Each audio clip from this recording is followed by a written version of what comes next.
Hello, আসসালামু আলাইকুম। কালকে শুক্রবার ছিল, জুম্মার দিনের আমাদের স্পেশাল ইফতারি ছিল হাঁসের গোশত আর হচ্ছে পোলাও।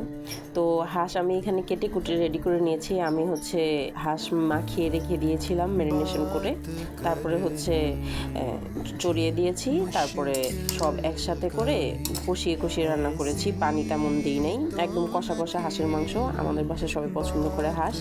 আর শুক্রবার ইফতার হোক আর যাই হোক, একটু স্পেশাল না হলে কেমন জানি শুক্রবার শুক্রবার মনে হয় না। আমাদের বাসায় শুক্রবার হলে একটু স্পেশাল হতে হয়, এটা ম্যান্ডেটরি।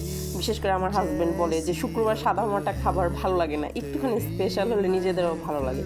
তো এই তো রেডি হয়ে গেছে আমার সব ধরনের রান্নাবান্না, ইফতার আয়োজন এখানে।